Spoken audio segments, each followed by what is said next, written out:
अगर आपकी रिलेशनशिप में कोई तीसरा इंसान आ गया है, तो सबसे खतरनाक बात यह नहीं है कि वह मौजूद है। सबसे खतरनाक बात यह है कि शायद आपने उसे अब तक महसूस ही नहीं किया, क्योंकि थर्ड पर्सन हमेशा नाम, चेहरा या शरीर लेकर नहीं आता। वो अटेंशन बनकर आता है, वो कंपैरिजन बनकर आता है, वो सीक्रेट्स बनकर आता है। और जब तक आपको समझ आता है, तब तक दो लोगों के बीच की जगह कोई और भर चुका होता है। सवाल यह नहीं है कि थर्ड पर्सन को कैसे निकाला जाए। सवाल यह है कि क्या आप उस सच को देखने के लिए तैयार है जो आपकी रिलेशनशिप के अंदर धीरे धीरे झर बन चुका है। क्योंकि जो आप अभी सुनने वाले हैं वो किसी मोटिवेशन वीडियो जैसा अच्छा नहीं लगेगा, लेकिन अगर आपने इसे आखिर तक सुना तो या तो आपकी रिलेशनशिप बचेगी या फिर आप खुद को एक बहुत बड़े धोखे से बचा लोगे। अब फैसला आपका है, आगे सुनना है या फिर से खुद को झूठा दिलासा देकर स्क्रॉल कर देना है। रिलेशनशिप में थर्ड पर्सन तब नहीं आता जब कोई बाहर से घुसता है, वो तब आता है जब अंदर से कोई खाली जगह बन जाती है। और यही सबसे कड़वा सच है जिसे ज्यादातर लोग एक्सेप्ट नहीं करना चाहते, क्योंकि बाहर वाले को ब्लेम करना आसान है, लेकिन अपनी कमी देखना बहुत मुश्किल। हर रिश्ता शुरुआत में सुरक्षित लगता है, दो लोग, दो दिल और एक भरोसा। लेकिन समय के साथ जब बातें कम होने लगती है, जब एप्रिसिएशन गायब होने लगता है, जब एक इंसान बोलता है और दूसरा सिर्फ सुनने का नाटक करता है, यहीं से थर्ड पर्सन की एंट्री शुरू होती है। वो शायद एक दोस्त बनकर आता है, कोई कोवर्कर बनकर आता है, या बस कोई ऐसा इंसान जो समझता है। ध्यान रखना, थर्ड पर्सन कभी यह नहीं कहता कि मैं तुम्हारा रिश्ता तोड़ने आया हूं। वो सिर्फ इतना कहता है, मैं तुम्हें समझता हूं। और यहीं से दिमाग का खेल शुरू होता है, क्योंकि इंसान को सबसे ज्यादा भूख प्यार की नहीं, समझे जाने की होती है। और जब आपका पार्टनर आपको समझना बंद कर देता है, तो कोई और वह जगह धीरे धीरे ले लेता है, चुपचाप, बिना शोर के। और आपको पता भी नहीं चलता कि आपके रिश्ते में एक इनविजिबल दीवार खड़ी हो चुकी है। अब सवाल है, थर्ड पर्सन को निकालना शुरू कहां से करें? जवाब बाहर नहीं है, जवाब अंदर से शुरू होता है। सबसे पहले आपको यह मानना पड़ेगा कि थर्ड पर्सन आपके पार्टनर की जिंदगी में इसलिए आया क्योंकि आपकी रिलेशनशिप में कहीं न कहीं इमोशनल गैप्स बन चुके थे। इसका मतलब यह नहीं कि गलती सिर्फ आपकी है, लेकिन इसका मतलब यह जरूर है कि जिम्मेदारी आपकी भी है। क्योंकि जब तक आप रियलिटी एक्सेप्ट नहीं करोगे, तब तक कोई भी सॉल्यूशन काम नहीं करेगा।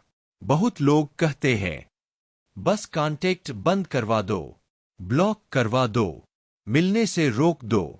लेकिन ये सब टेम्पररी फिक्स है, क्योंकि अगर इमोशनल गैप भरा नहीं गया, तो आज यह थर्ड पर्सन जाएगा, कल कोई और आ जाएगा। पहला कदम है अपने रिश्ते की सच्चाई देखना, बिना डर के, बिना ईगो के। खुद से पूछना, क्या मैं अभी भी अपने पार्टनर के लिए इमोशनली अवेलेबल हूं? क्या मैं उसकी बात सच में सुनता हूं या सिर्फ जवाब देने के लिए सुनता हूं? क्या मैं उसे वही रिस्पेक्ट देता हूं जो शुरुआत में देता था? क्योंकि जिस दिन रिस्पेक्ट खत्म होती है, उस दिन थर्ड पर्सन का इनविटेशन अपने आप चला जाता है। दूसरा सबसे जरूरी स्टेप है बाउंड्रीज। लेकिन बाउंड्रीज चिल्लाकर नहीं बनती, बाउंड्रीज मजबूरी से नहीं बनती।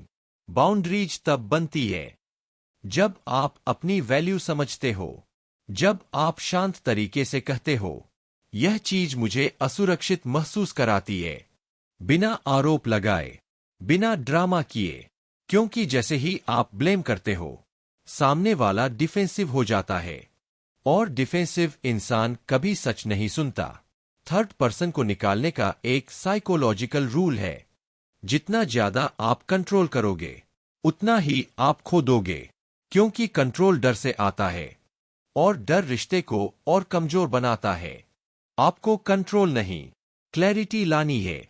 क्लैरिटी की यह रिश्ता दोनों के लिए कितना जरूरी है। क्लैरिटी की अगर कोई बाहर वाला इस रिश्ते को हिला सकता है, तो अंदर कुछ पहले से ही हिल चुका था। अब आता है सबसे पेनफुल लेकिन सबसे पावरफुल स्टेप, अकाउंटेबिलिटी। अपने पार्टनर को नहीं, खुद को अकाउंटेबल बनाना। खुद से कहना, मैं इस रिश्ते में बेहतर कैसे बन सकता हूं। क्योंकि जैसे ही आप बेहतर बनते हो, रिश्ता अपने आप मजबूत होने लगता है। और मजबूत रिश्तों में थर्ड पर्सन टिक नहीं पाता, उसे जगह ही नहीं मिलती। लेकिन यहां एक ट्विस्ट है। कभी कभी थर्ड पर्सन को निकालने का मतलब उस रिश्ते को छोड़ देना होता है जो आपको लगातार असुरक्षित, छोटा और डरपोक बना रहा है। क्योंकि हर रिश्ता बचाने लायक नहीं होता। अगर आपका पार्टनर बार बार बाउंड्रीज तोड़ता है, बार बार आपको गिल्ट में डालता है, बार बार आपको ओवरथिंकिंग का टैग देता है, तो समझ लीजिए प्रॉब्लम थर्ड पर्सन नहीं, प्रॉब्लम प्रायोरिटी है। और जहां प्रायोरिटी आप नहीं हो, वहां लड़कर भी आप जीत नहीं सकते। थर्ड पर्सन को निकालने का आखिरी साइकोलॉजिकल हथियार है साइलेंस विद स्ट्रेंथ। ना प्लीडिंग, ना चेजिंग, ना इमोशनल ब्लैकमेल, बस शांत आत्मविश्वास के साथ अपने स्टैंडर्ड्स पर खड़े रहना। क्योंकि जब आप खुद को चुनते हो, तभी सामने वाला तय करता है कि उसे आपको चुनना है या किसी और को। और उसी मोमेंट पर रिश्ता या तो इवॉल्व करता है या खत्म होता है। लेकिन दोनों ही हालात में आप जीतते हो, क्योंकि आप खुद को नहीं खोते। आगे क्या? अब बात सिर्फ थर्ड पर्सन की नहीं, ट्रस्ट की है। और ट्रस्ट टूटे शीशे जैसा होता है। जोड़ तो सकते हो, लेकिन दरारें हमेशा याद दिलाती रहती है कि कभी यह टूटा था। यही वजह है कि बहुत लोग थर्ड पर्सन को फिजिकली हटा देते हैं, लेकिन मेंटली नहीं। फोन सामने रखा जाता है, कांटेक्ट खत्म किया जाता है, फिर भी बेचैनी रहती है। हर नोटिफिकेशन डराता है, हर लेट रिप्लाई शक पैदा करता है। और यहीं से रिश्ता प्यार से चौकीदारी बन जाता है। इसलिए एक ब्रूटल सच समझना जरूरी है। ट्रस्ट मांगा नहीं जाता, ट्रस्ट मजबूरी से नहीं आता, ट्रस्ट सिर्फ कंसिस्टेंसी से बनता है। और कंसिस्टेंसी टाइम मांगती है।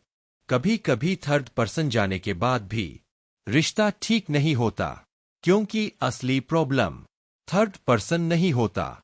असली प्रॉब्लम होता है इमोशनल नेग्लेक्ट, रिस्पेक्ट की कमी और प्रायोरिटी का इम्बैलेंस। और अगर ये चीजें नहीं बदली, तो ट्रस्ट रिबिल्ड सिर्फ एक इल्यूजन बनकर रह जाता है। यहीं से आता है इमोशनल डिटैचमेंट। लोग इसे गलत समझते हैं। उन्हें लगता है डिटैचमेंट मतलब ठंडा हो जाना, इग्नोर करना या रिवेंज लेना, जबकि असल में इमोशनल डिटैचमेंट एक सर्वाइवल मैकेनिज्म है। यह वह स्टेज है जहां आप किसी को छोड़े बिना खुद को बचाने की कोशिश करते हो। लेकिन अगर आप डिटैचमेंट को हथियार बना लेते हो, तो आप भी वही इंसान बन जाते हो जिससे आप हर्ट हुए थे। डिटैचमेंट का मतलब दूरी नहीं, क्लैरिटी है। और क्लैरिटी आपको फाइनल चॉइस तक ले जाती है। अब आखिरी सवाल, अगर आज आप इस रिश्ते में अकेले एफर्ट करना बंद कर दो, तो क्या यह रिश्ता खुद चल पाएगा? अगर जवाब नहीं है, तो समझ लो रिश्ता पहले से ही टूट चुका है। आप सिर्फ उसे खींच रहे थे। अब दो रास्ते हैं, या तो आप स्टे करो, लेकिन सच के साथ, क्लियर बाउंड्रीज के साथ, नॉन नेगोशिएबल रिस्पेक्ट के साथ, या फिर आप वॉक अवे करो, बिना ड्रामा, बिना रिवेंज, बिना खुद को विक्टिम बनाए। क्योंकि वॉक अवे करना हार नहीं है। वॉक अवे करना उस वर्जन को बचाना है जो इस रिश्ते में मर रहा था।